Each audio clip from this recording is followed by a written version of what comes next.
আমার দুষ্টু বন্ধুরা, কেমন আছো তোমরা? নিশ্চয়ই তোমরা খুব ভালো আছো। তোমাদেরকে মজা দেওয়ার জন্য আবারও নতুন একটি গল্প নিয়ে এলাম। আজকের গল্পটি খুবই মজাদার হতে চলেছে। আমি শিওর বলতে পারি গল্পটি শেষ পর্যন্ত শুনলে তোমাদের দাঁড়িয়ে যাবে। তাই ভিডিওটা শুরু থেকে শেষ পর্যন্ত দেখার অনুরোধ রইল। তাহলে কথা না বাড়িয়ে এবার আসল ঘটনা আসি। আমার নাম ইমন। আমার বয়স 22 বছর। কিছুদিন আগে আমি বিয়ে পাশ করেছি। আমার মায়ের নাম শিরিন জাহান আর আমার বাবার নাম তৌকির খান। বাবা মা, দাদি এবং 4 বছরের ছোট বোন আরিফাকে নিয়ে আমাদের ছোট্ট সংসার।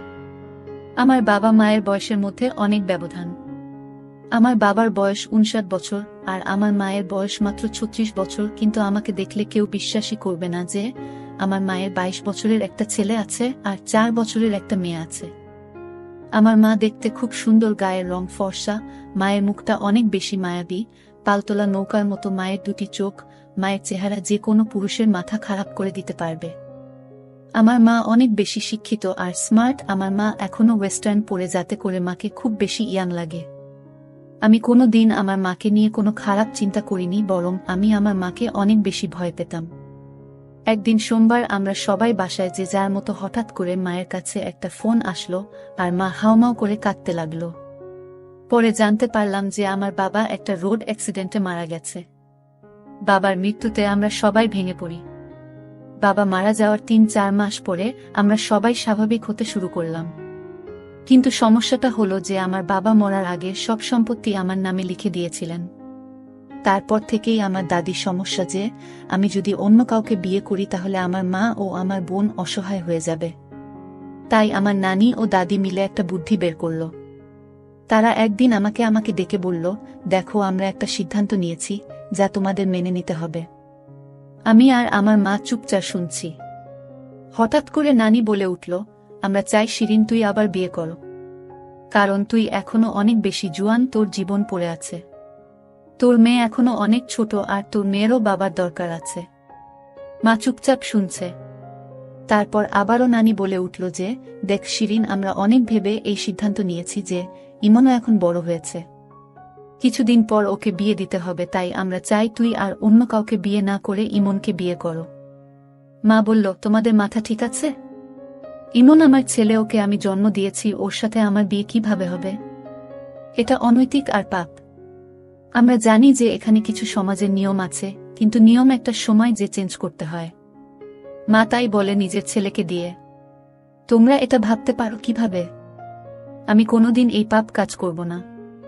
তারপর নানি আর দাদি অনেক জোর করল আর হুমকি দিল যে আমরা যদি এই সিদ্ধান্ত মেনে না নিই তাহলে তারা এই বাড়ি ছেড়ে চলে যাবে। মা হাউমাউ করে কান্না শুরু করল। আমি চুপচাপ বসে আছি। আমার বলার মতো কোনো ভাষা নেই। তারপর দাদু আর নানু মাকে বোঝানো শুরু করল যে দেখ, তৌকির মরার আগে সবকিছু ইমনের নামে করে গেছে। এখনো যদি অন্য কোনো ভুল মেয়ের পাল্লায় পড়ে তাহলে তোর আর তোর মেয়ের জীবন ধ্বংস হয়ে যাবে। তোর মেয়ের কথা চিন্তা করে রাজি হয়ে যা। মায়ের কান্না থামে না।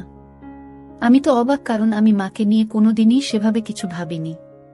তারপর দাদু আর নানা অনেক বোঝানোর পর মাকে বলল যে দেখ, তুই মেনে নিবি, তা না হলে আমাদের সারা জীবনের জন্য হারাবি। মায়ের কান্না থামে না। তারপর আমাকে দাদু নানু জিজ্ঞেস করল, তোর কোনো আপত্তি আছে? আমি দাদু আর নানুকে অনেক ভয় পেতাম, তাই তাদের উপরে কোনো কথা না বলে চুপচাপ করে রইলাম। অনেক জোরাজুরির পর তারা মাকে রাজি করালো। তারপর যে যার রুমে চলে গেল। আমি রুমে গিয়ে ভাবছি, এটা কিভাবে সম্ভব? আমার জন্মদাত্রী মায়ের সাথে আমার বিয়ে। মানুষ কি বলবে? আমি আমার বন্ধুদের মুখ দেখাব কিভাবে? মাথায় অনেক কিছু ঘুরতে লাগলো। নিজেকে কোনোভাবে স্থির রাখতে পারছিলাম না। আমি আমার মাকে অনেক ভালোবাসতাম আর সম্মান করতাম। আমি কোনোদিন আমার মাকে নিয়ে খারাপ কিছু চিন্তা করি নাই। তো আমার জন্য আর মায়ের জন্য এই ব্যাপারটা মেনে নেওয়া অনেক কঠিন ছিল। আমাদের বিয়ের কথা ঠিক হওয়ার পর থেকে আমি মায়ের সামনে যেতে লজ্জা পেতাম। মা ও আমাকে আগের মতো বকাচকা করত না। আমাকে দেখলে মাথা নিচু করে নিজের কাজ করত। নানু আর দাদু আমাদের বিয়ের দিন ঠিক করল 7 দিন পরে। আমি আর মা দুজনে অনেক বেশি মনমরা হয়েছিলাম। তারপর একদিন মা আমার কাছে এসে বলল, ইমন, তুই কি বিয়েতে রাজি? আমি বললাম, আমি আর কোনো রাস্তা না দেখে হ্যাঁ বলেছি। হ্যাঁ রে, আমার জন্য তোর জীবনটাও নষ্ট করে দিল। কি আর করব আমি? আমাদের কাছে আর রাস্তা নাই। তুমি মনমরা হয়ে থেকো না। তুমি মন মরা হয়ে থাকলে আমার ভালো লাগে না। তুই জানিস, স্বামী স্ত্রীর সম্পর্কের মধ্যে আর মা ছেলের সম্পর্কের মধ্যে যে আকাশ পাতাল তফাৎ। একটা মা ছেলে হয়ে আমাদের ওইগুলো করতে হবে যা একটা স্বামী স্ত্রী করে। আমি তোকে আর আগের মতো শাসন করতে পারবো না, কারণ তুই হয়ে যাবি আমার স্বামী। তখন আমার ছেলে থাকবি না। মা, আমি সারা জীবন তোমার ছেলে থাকব, আর এই বিয়ে হচ্ছে একটা কাগজের বিয়ে মাত্র। আমরা সারা জীবন মা ছেলে থাকব, আর তুমি আমাকে যখন ইচ্ছা যেভাবে ইচ্ছা শাসন করো। আমাদের মধ্যে কোনো চেঞ্জ আসবে না। আমি তোমাকে সবসময় সম্মান করতাম আর সারা জীবন করব।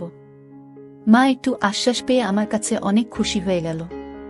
তারপর আমাকে বলল, আচ্ছা, আমি না হয় আমার জীবনের অর্ধেক পার করে ফেলেছি, কিন্তু তুই তো এখনো অনেক বেশি ইয়াং। তোর কত আশা ছিল তো বিয়ে নিয়ে, তাই না? কত কিছু না ভেবে রেখেছিলি যে এমন মেয়ে বিয়ে করবি, এমন জায়গায় ঘুরতে যাবি, দুষ্টুমি করবি, ঘোরাফেরা করবি, সব পানিতে গেল। এই বুড়ির সাথে কিছুই হবে না। আরে মা, তুমি বুড়ি না, তুমি অনেক বেশি ইয়াং আর এখনো অনেক বেশি সুন্দর। আর হ্যাঁ, অনেক আশা ছিল, কিন্তু সমস্যা নাই, তুমি তো আমার মা, পর তো কেউ না। আমরা অনেক ভালো বন্ধুর মতো হয়ে সব আশা পূরণ করব। মা আমার কথা শুনে একটু খুশি হয়ে গেল। তারপর বলল, আচ্ছা ঠিক আছে, আমরা আজকে থেকে অনেক ভালো বন্ধু। আমরা একে অপরের সাথে সব শেয়ার করব। মা আমার মাথায় একটু হাত বুলিয়ে নিজের রুমে চলে গেল। পরের দিন থেকে মাকে আর মন খারাপ মনে হলো না।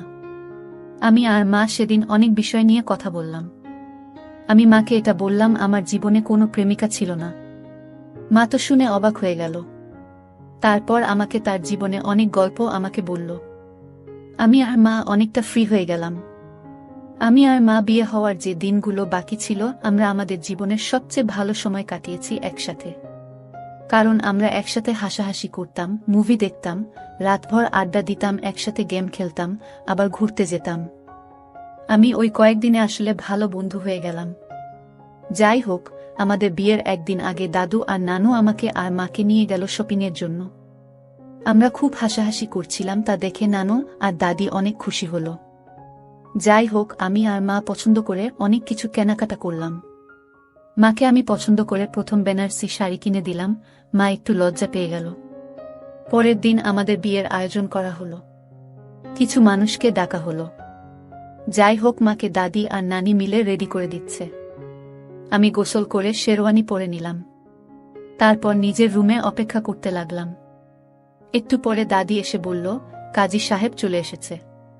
এই কথা শোনার পর থেকেই আমার বুকটা কেমন যেন থরথর করে কাঁপা শুরু করে দিল। কারণ আজকে আমার বিয়ে হতে যাচ্ছে, তাও আবার আমার নিজের মায়ের সাথে। আমি খুব বেশি ভয়ে ছিলাম। রুম থেকে বের হয়ে দেখলাম মা আগে থেকে টেবিলের মধ্যে বসে আছে। মা বেনারসি শাড়ি পরেছে, মাথায় কাপড় দিয়ে রাখছে, হাতে হালকা গয়না পরছে আর হালকা মেক আপ করছে। মাকে আসলেই সুন্দর লাগছে, একদম ঠিক যেন নতুন বউয়ের মতো। আমি গিয়ে মায়ের পাশে বসলাম আর কানে কানে ফিসফিস করে বললাম, মা, তোমাকে অনেক সুন্দর লাগছে। আমার কথা শুনে মা একটা হাসি দিল। তারপর কাজী সাহেব আমাদের বিয়ে পড়ানো শুরু করল। কাজী জানত যে আমরা মা ছেলে, তারপরও অনেক টাকার বিনিময়ে বিয়েটা পড়াচ্ছে। যাই হোক, আমরা দুইজনে কবুল বলে ফেললাম। আমাদের বিয়ে হয়ে গেল।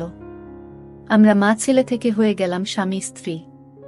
যে নারী আমাকে পেট ধরেই পৃথিবীতে এনেছে, সে কিনা আমার বিয়ে করা বউ হয়ে গেল।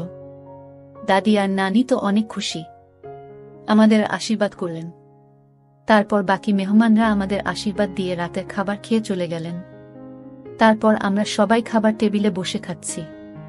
ওই সময় আমার বোন আমাকে বলল, ভাইয়া, আজকে কার বিয়ে হলো? তারপর দাদি আরিফাকে কোলে নিয়ে বলল, আরিফা, আজকে থেকে তুমি ওকে বাবা বলে ডাকবে।